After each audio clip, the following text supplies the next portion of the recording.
Chief justice B are गवाई bench ने क्या कहा सुप्रीम कोर्ट में, कहा कि अरावली को डिफाइन करो 100 मीटर से। उन्होंने सिर्फ इतना ही नहीं कहा, उन्होंने सिर्फ उन्होंने इसके साथ ये भी कहा कि जो अरावली रेंजेस है वो नेचुरल ग्रीन बैरियर है, लेकिन 100 मीटर के नीचे से नीचे अगर हुआ ना तो वो खतरे में। अब ये इसका मतलब क्या हुआ, 100 मीटर का रूल समझ में नहीं आया। मैं आपको बताती हूँ।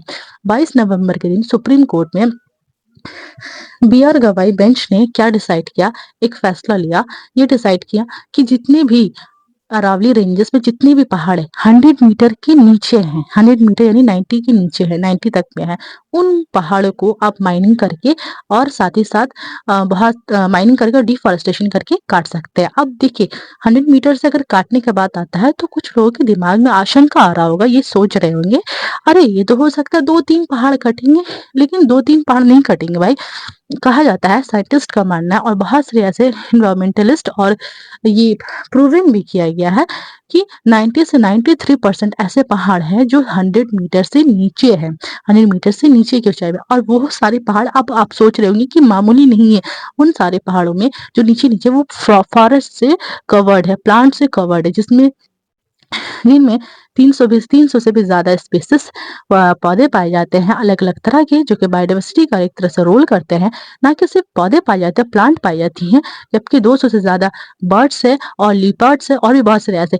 अब होगा क्या, बहुत सारे ऐसे पहाड़े जो है 90 से 93% पहाड़े को, अगर पहाड़ों को माइनिंग कर दी जाएंगी, क्योंकि माइनिंग के लिए तो लोग जाएंगे और लोग अब वहाँ पे जो अलग अलग तरह के एनिमल्स होंगे उनसे बचाव के लिए, तो वो क्या करेंगे, वो जब पहाड़ों को काटेंगे तो वहां से ऑटोमेटिक बहुत से ऐसे जानवर है जिनको वहां से हटा दिया जाएगा और वो बेघर हो जाएंगे। तो जब वो बेघर हो जाएंगे तो इससे एक और चीज का ये फायदा होने लगेगा कि वो लोग आसानी से ज्यादा माइनिंग कर पाएंगे और इन लोगों को मौका मिल जाएगा।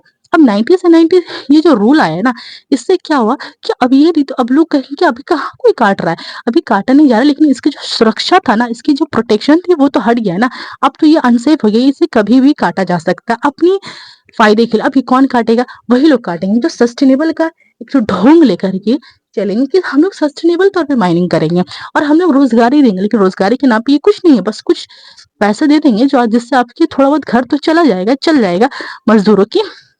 लेकिन आने वाले फ्यूचर में दिल्ली, हरियाणा, पंजाब जैसे स्टेट में बहुत सारी भूखमरी का शिकार होना पड़ेगा, ना कि सिर्फ भूखमरी का, जबकि पानी के लिए भी प्रॉब्लम होने वाली।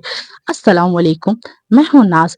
मैं इस वीडियो पे इसी सारी चीजों को मैं चर्चा करने वाली हूँ। चलिए वीडियो को पे बने रहिएगा, वीडियो को स्किप मत करिएगा। चलिए इसको और डिटेल में बताती हूँ। इंट्रोडक्शन देना बहुत अहमियत रखता है, जो कि मैंने सोचा है कि इसको बीच में दिया जाए तो ज्यादा बेहतर रहेगा। तो मैं बता देती हूँ। अब होता क्या है ना, पूरा नक्शा आपके सामने, इंडिया का डायग्राम, ठीक है। ये चीज जान लो, यहाँ से लेके यहाँ तक हिमालय। अरावली जो है, ये जो पर्पल कलर का मार्क देख रहे हो, ये जो पर्पल कलर का मार्क देख रहे हो, ये रहा ये पर्पल कलर का मार्क, ठीक है। अब ये जो अरावली जो है हमारा दिल्ली, राजस्थान, गुजरात और हरियाणा तक की लंबाई तक पूरा रेंजेस फैला हुआ। इसकी लंबाई जो है 670 मीटर तक लंबाई, ठीक है। ये बेटा कॉम्पिटिटिव एग्जाम या फिर बहुत से जो ऐसे एजुकेशनल के तौर पे देख रहे हैं उनके लिए भी इंपॉर्टेंट होने वाले कुछ कुछ टॉपिक में बता रही हूँ, उसको लिखते चल जाओ। 600 से 70 मीटर तक फैली हुई है। इनमें एक ऐसे पहाड़ है जिनकी ऊंचाई सबसे ज्यादा है, जो कि गुरु शिखर का 1722 मीटर तक फैली है। अब हुआ क्या कि ये पहाड़ अगर काट दिया जाएगा, 90 से 93 पहाड़ अगर कट जाए तो बचेगा कितना, 7 से 10% पहाड़ बचेंगे। अब ये जो पहाड़ क्या कर रहे थे ना, थार डेजर्ट से आने वाली गर्म हवा को रोक रहे थे। अब गर्म हवा नहीं रुक पाएंगी, और गर्म हवा सिर्फ खाली नहीं रहता, जिस तरह पानी बहती है तो पानी सिर्फ नहीं होता, पानी के साथ मिट्टी होती है, चट्टानों के टुकड़े होते हैं और भी बहुत सारी चीजें होती है, राइट। उसी तरह जब हवाएं बहती हैं तो उनके साथ भी क्या होते हैं, बालू होते हैं, बालू के जर्रात होते हैं। अब ये होगा क्या, ये करेंगे क्या, ये सीधा डायरेक्टली हमारे इंडिया में एंटर करेंगे और हमारी जो दिल्ली है, दिल्ली में क्या बना देंगे, समर के वक्त सबसे अर्बन हॉटेस्ट समर बन जाएगा। ये इलाका इतनी गर्मी पड़ेगी कि, और साथ ही साथ गर्मी पड़ेगी और हम लोग को आए दिन देखने को मिलेगा डस्ट स्टॉर्म देखने को मिलेगा, ठीक है, तूफान देखने को मिलेगा जो कि सिर्फ डस्ट से भरा हुआ रहेगा। और हरियाणा और गुजरात जैसे इलाकों में जब आज से पहले खेती नहीं हो पा रही थी ना, तो हम तो मिल करके ग्रीन रेवोल्यूशन को लाया गया था। अब ये जो ग्रीन रेवोल्यूशन क्यों लाया गया था, क्योंकि खेती हो पाए, हमारा इंडिया खुद कैपेबल हो पाए, है ना, अनाज के लिए, खाने के लिए खुद कफील हो पाए। अब होगा क्या है कि अरावली रेंज क्या करती है ना, ऑटोमेटिक पानी को ना, जो ग्राउंड वाटर जो होती है, अंडरग्राउंड वाटर जो खत्म होने लगता है, वो वापस क्या होती है, रिचार्ज कर देती है, वापस उसमें पानी आने लगता है। कैसे आने लगता है? बारिश की वजह से अरावली की जो रेंज से टकराती है तो पानी जज्ब होती है, और फिर वो पानी क्या होती है, अंडरग्राउंड वो जाकर के जमा होती है, और फिर वहां से आबपासी की जाती है। अब ये अरावली लगभग कट जाएगा तो पानी तो हम लोगों की मुश्किल होने वाला है भाई। ये सिर्फ उतने ही नहीं होने वाला है, अब ये जो हवा है, प्रदूषण आएगा, हवा आएगा, जो बालू आएगी, तो इससे ज्यादा से ज्यादा तेजी से रेगिस्तान में बदलने लगेगा। अब जो हम लोग को थार डेजर्ट में रेगिस्तान देखने को मिलता था, अगर ये कट जाता है, कटना शुरू हो जाता है, तो गुजरात, दिल्ली, हरियाणा, ये सारे हम लोगों को रेगिस्तानी बालू से भरा देखने को मिलेगा। ना ही सिर्फ ये इलाका, यूपी भी, यूपी लोगों के लिए भी खतरा बनने वाला है।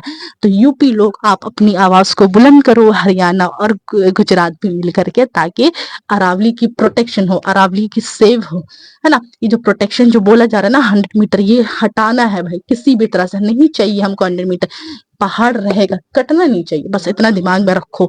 इस पे ज्यादा से ज्यादा आप लोग रैली निकालो, ज्यादा से ज्यादा प्रोटेस्ट में करो, ठीक है। हर चीज की प्रोटेस्ट होती है ना, इनकी भी जिंदगी है ना, क्योंकि पहाड़ भी प्लांट से कवर्ड होते हैं ना, पौधे से कवर्ड होते हैं, वहां पे भी रहने की जगह है, कोई रह रहा होता है ना, स्पीसीज रह रहे हैं ना। 300 से ज्यादा पौधे पाए जाती है, 200 बर्ड्स पाई जाती हैं, और भी अलग अलग तरह के जानवर पाई जाती है ना।